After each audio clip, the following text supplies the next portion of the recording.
This is Democracy Now! I'm Amy Goodman with Nermeen Sheikh. As we turn to India, where tens of thousands of farmers are converging on the capital city of New Delhi by tractor and on foot to demand the repeal of new laws that deregulate agricultural markets. The Indian Prime Minister, Narendra Modi, says the measures give farmers more freedom to set their own prices and sell directly to corporate buyers. But opponents say the neoliberal policies are a boon to corporations and roll back key labor and crop price protections that could have a devastating impact on the livelihood of farmers. Agriculture is the leading source of income for more than half of India's 1.3 billion population. The ongoing protests come after a nationwide demonstration Thursday when an estimated 250 million workers, farmers and their allies joined in what's believed to be the largest organized strike in history anywhere in the world. Organizers say tens of thousands of demonstrators have now gathered at each of New Delhi's 3 borders in cold winter conditions, and more farmers are on their way. Police have put up barriers to block them from coming into the center of the city. This is one of the farmers protesting. India is my country, and Delhi is the capital of my country. I am not even allowed to enter my capital city. This is in spite of farmers never doing any hooliganism. Our whole movement has been peaceful. They also showered us with water cannons. We were also beaten, but no farmers retaliated violently. Today, Indian government officials are meeting with farmer representatives for a 4th time, and farmer union leaders have invited Agricultural Minister Narendra Singh Tomar to their protest site. This comes as COVID rages through India, which has reported more cases than any country in the world outside the United States.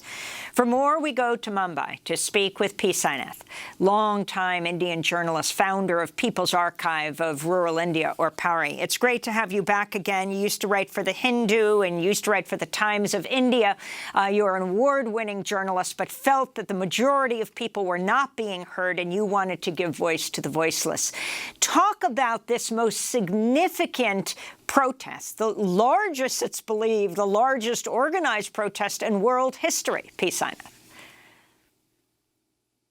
On the 26th of October, Amy, all the workers in the country, in many gigantic public sector units, in power, in transport, in a number of public sector organizations, and across the banks, the insurance companies, and workers from other,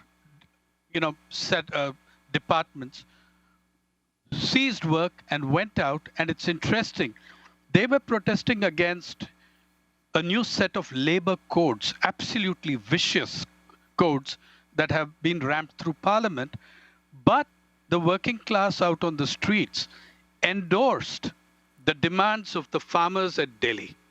So it was a tremendous kind of show of unity and solidarity when millions of workers were saying, we are with the farmers.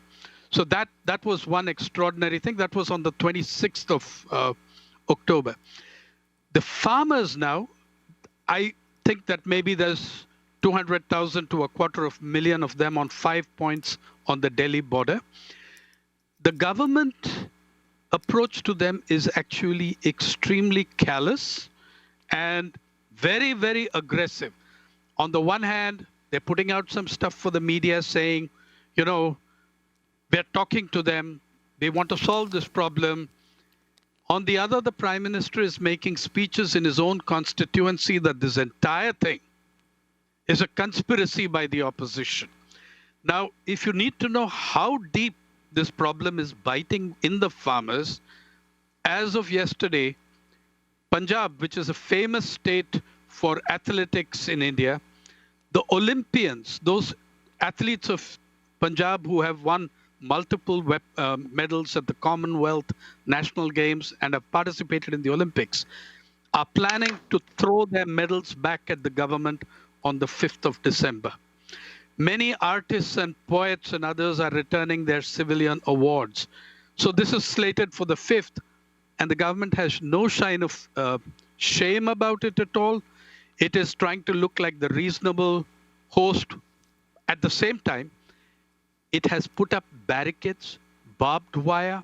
It has dug 10 feet by 10 feet trenches in the national highways to prevent these farmers from reaching Delhi, and have used water cannon and tear gas, water cannon in the coldest winter that Delhi has had. It had its coldest day in 70 years 2 days ago, and you're using water cannons on people, several of whom, those farmers, are in their late 60s and early 70s. On that kind of person, you are using water cannons and telling them, and you have a captive media, of course, that makes it look like the government is just getting it wrong in the way they are talking to the farmers. These are all hicks and rural yokels. They just need to be spoken to sweetly. Whereas the laws that they are protesting, Amy, are devastating. Well, P. Sainath, could you talk about these protests in the wider economic context in India? Unemployment is now at 27%, which is unprecedented in the country. As we mentioned earlier, almost 60% of India's 1.3 billion people rely on agriculture as their main source of livelihood.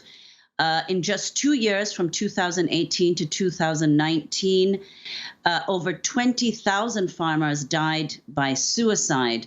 Meanwhile, a billionaire, the richest man in India, Mukesh Ambani, has made $12 million an hour since the lockdown began as a result of the pandemic in March. Could you talk about the broader context of these protests? Well, the entire protests driven by a deepening agrarian crisis are very fundamentally tied to the larger structural inequalities that you are pointing to.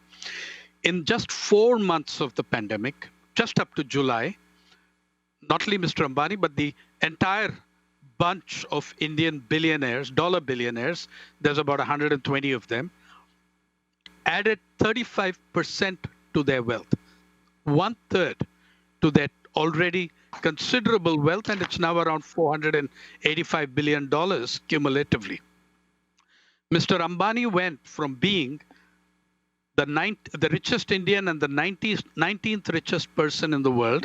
In the last year and a half, he's made it up to rank number 4. At the same time, Amy, there are new studies showing us 76% of the rural population, that is 3/4 of the rural population, cannot afford a nutritious meal. They cannot afford a basic nutritious diet, even if they spend 2/3 of their income on food. Now, apart from that, even if, say, all rural Indians spent 100% of their income on food and nothing else, no transport, health, education, rent, they didn't spend anything of that, it would still mean 63.3% cannot afford a nutritious diet if they spent every last paisa they earned, they got as income. So you're seeing these unbelievable gaps, phenomenal gaps. India ranks 4th or 5th in the list of dollar billionaires in the world and 129th on the UN Human Development Index. So the pandemic has provided, you need to understand one very important thing about the protests. And for that, you need to understand what kind of mischief was played in the laws. 3 major laws have been passed in Parliament which devastate the farmers, and you mentioned them as you introduced the subject. 2 days later, when the opposition walked out in protest, they rammed through 4 labor laws codifying 29 existing complex legislations and made them into 4 and rammed it through. Now, the question is, why did they feel the need to pass these laws at the height of the pandemic? Mr. Modi had a majority before the pandemic. He has a big majority. He will have it for 2-3 years after the pandemic.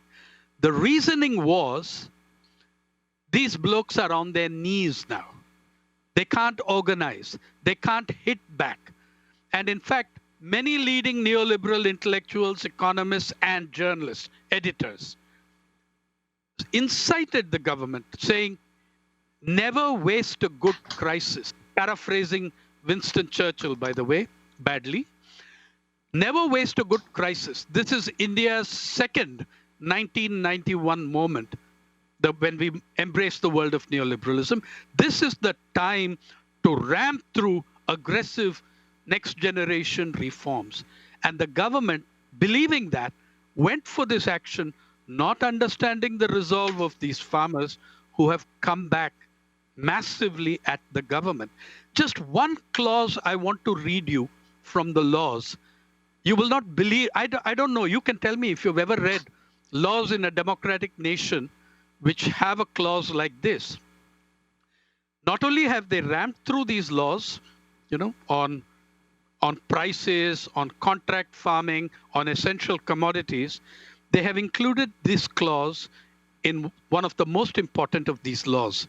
It says, no suit, no prosecution, or other legal proceedings shall lie against the central government or the state government or any other person or any officer of the central government or any officer of the state government or any other person in respect of anything, read corporations in brackets, or any other person in respect of anything which is done in good faith or intended to be done in good faith under this act, and no civil court shall have jurisdictions to entertain any suit or proceedings in respect of any matter connected to the actions under this law.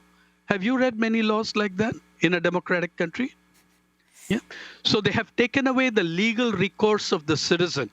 And I've been yelling at this that it's not just the farmers who are affected. Nobody else can sue either. They are dismantling the right to legal recourse. The Bar Council of Delhi, capital city, the Bar Council of Delhi yesterday wrote to the President of India saying this is an extremely dangerous thing that's happening. You're taking away the fundamental rights of the citizen to move the courts when in distress. So this is the kind of stuff. And at the same time, the inequalities are deepening. The unemployment figures that, they have come down as some amount of opening up happens. But people are returning to much worse conditions as workers.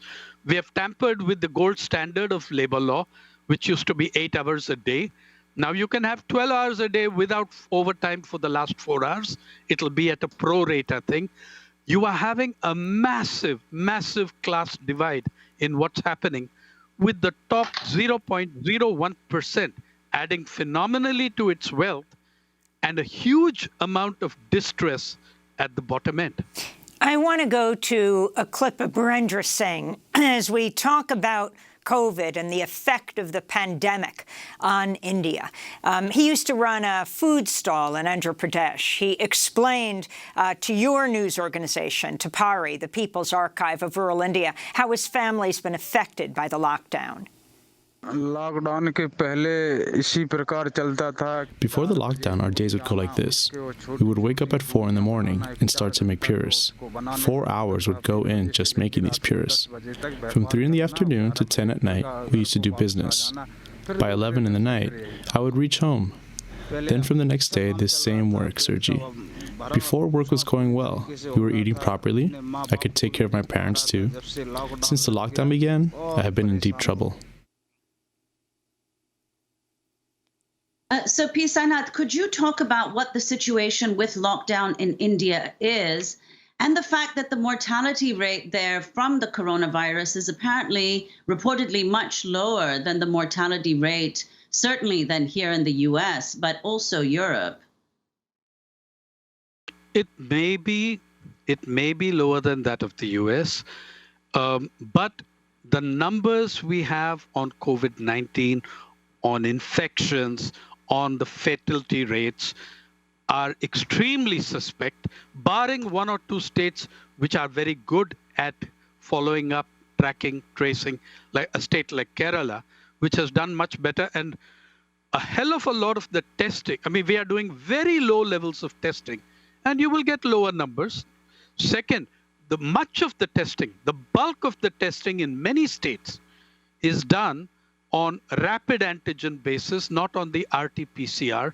And the rapid antigen has, as you know, the RAT tests have a very high proportion of false negatives. So we don't really know, and I don't buy this idea of being one of the lowest fatality rates in the world. It's true of one or two states which have a much better health infrastructure and a much better system of public health than a country as a whole, which spends 1.28% of its gross domestic product on health. And two, most of the expenditure on health is out of pocket by poor ordinary Indians. In fact, the last 3 surveys on health in the National Sample Survey have shown the number of Indians not seeking medical attention purely for financial reasons has doubled in 20 years. So I'm not going to buy into this. The second part of your question, I mean, the second aspect of your question, Narmeen, is that there are an incredible number of non-COVID deaths which have happened because of the complete collapse of the health infrastructure and the total focus of what little there is on COVID. So people dying of cardiac arrest, people dying of diabetic and stroke, and people dying of a number of other diseases, curable, treatable diseases, that number is surging massively. I myself, since April 5, have lost 14 friends and acquaintances whom I knew very well. Oh, just one of them died of COVID. Okay, many of the others, their families took them from hospital to hospital to hospital to try and get admission and couldn't. P. Sainath, we're going to have to leave it there, but I want to thank you so much for being with us. And of course, we'll be visiting with you again in Mumbai, India. P. Sainath is the award-winning Indian journalist, founder of People's Archive of Rural India, or PARI. Very happy birthday to Emily Gosselin. Tomorrow, Paul Farmer. I'm Amy Goodman with Narendra.